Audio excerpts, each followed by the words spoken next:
Welcome to today's lesson. This is for Tuesday, September 1st, about solving equations. It's day 3 of solving, and we're going to do pretty much what we did yesterday. We're just going to get a little bit harder and learn one very specific, useful skill. So what we're going to be looking at here is trying to find, in example 1, surface area of a rectangular prism or a box. You can see the formula for surface area, and we're going to try and find L. So let me go ahead and write this out. Now the tricky part about a problem like this is that there is more than one L. So which L are we solving for? Well, it's actually both, because they're both the same variable. They both represent the length of the box. So what do I do if that variable appears more than once? So what we're going to do is we're going to group these together. You know, if I had something like 3x plus 2 plus 7x equals 12, the first thing you would do is combine like terms together, the two x's, because x's are variable and make 10x.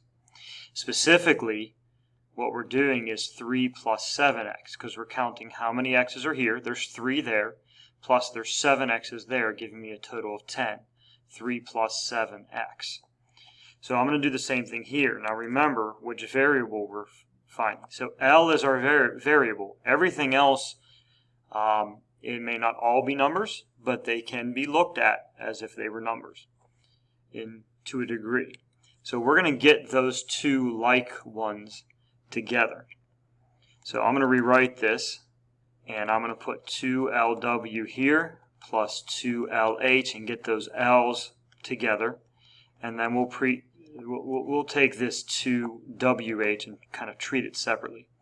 So I'm focused in now on these two like terms. I'm going to combine like terms together. How many L's do I have? I asked the same question over here. How many X's? 3. How many X's here? 7. 3 plus 7, or 10 X's. So we added the numbers in front. So when I look at this scenario, how many L's do I have? And the answer to the number of L's in this one is 2W, because 2W is the numbers or variables that are with the L. Plus, how many L's are in this one? And the answer is 2H number of L's. And that tells me how many L's. Just like here, I took the 3 plus the 7 and put that in front of my variable X. I take the 2W and the 2H added together. In essence, it's kind of like the reverse of the distributive property. Let me rewrite it over here and see if I can clarify this a little bit more. If L is my variable and they both have an L, I'm going to take an L out of each. And if I remove an L from each, doing the reverse of the distributive property, what I would have left is 2W plus 2H. Such that if I were to multiply this back in, L to both of those, I would get back what I had originally. So hopefully that makes sense. If not, we'll be tackling some questions in just a moment in the live session. So I'm going to solve for L here. So now the question becomes, I've combined like terms, I've simplified this in some form or fashion. So I'm ready to solve. Addition and subtraction come first. So what's being added here? This term is the one being added. So I'm going to subtract it from both sides. So I have S minus 2WH, switched colors on me, there we go, equals 2W plus 2H times L. Again, we're solving for L, so we're almost there actually. I've subtracted that over, and now this whole quantity is being multiplied by L. So how do I get rid of a quantity that's being multiplied? Well, I simply have to divide. And if I divide both sides by 2W plus 2H, now this whole thing cancels and L is by itself. So the equation L is equal to that formula. Okay, we're going to come back to that concept in a second. Let's go to one that's a little bit easier. Let's rewrite this formula. A little bit of practice, kind of from yesterday. This is the formula for Fahrenheit, to find Fahrenheit if you've been given Celsius.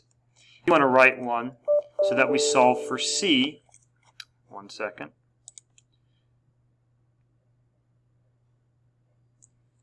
Oh, booted me out. Let me pause for a second. Okay, so we're going to take this guy and we're going to solve for C. So I'm going to solve for this. So what do I do first? Again, addition, subtraction. So we're going to subtract 32 over. I'm not even going to show it because we've done it enough times now. I know that that minus 32 is going to end up on the other side. I'm subtracting 32. And then how do I get rid of 9/5? Now notice, make sure you follow order of operations. That subtraction has to come first. Now I can tackle this fraction. Whereas yesterday we were tackling the fraction first because it was all multiplication. I have to do the subtraction first. But I'm going to tackle this the same way. I'm going to use the reciprocal to get rid of it.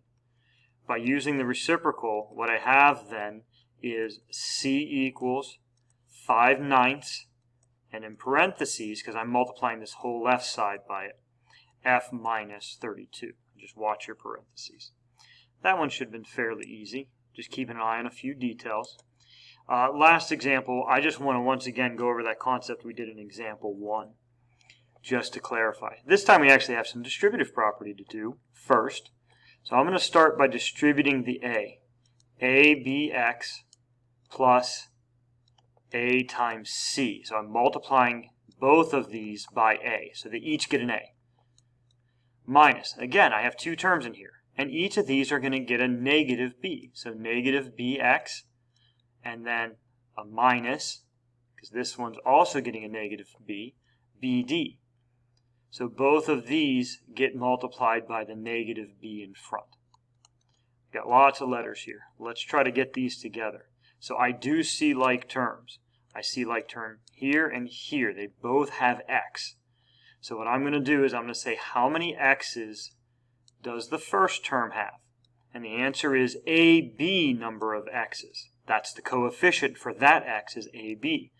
How many X's does this one have? Or how many X's does this one have? And the answer is negative B number of X's. Okay, so that took care of those two terms put together. And I'll just write the rest of it out. Great. Now let's try and solve. First step, addition, subtraction. And I actually have two things here. I have an AC that's being added, so we'll minus that from both sides. But I also have a BD being subtracted, so I'll cancel that out also in this step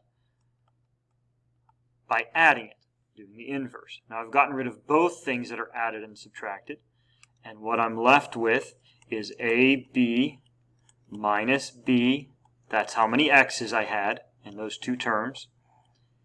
And that equals W minus AC plus BD. I'm not adding anything together. I'm just kind of putting them together. Now we're ready to finish this problem. This is one whole quantity multiplied by X. And I'm going to take care of it by dividing AB minus B. So this quantity is being multiplied by X. So the inverse of multiplication would be to divide by that quantity. So now I have the answer for X, and it's this. Now this one's pretty tough. A couple of them problems, homework problems won't be quite as difficult. And I know this looks like a lot, and if somebody looked at it and be like, what the heck? I'm not asking you to memorize it. I'm asking you to take it one step at a time, follow reverse order of operations, and try to use this little trick to help you. Saying, how many X's do I have? Look at what's in front, and put those together inside of a parentheses in front of X. You can get out now and go back to the live session.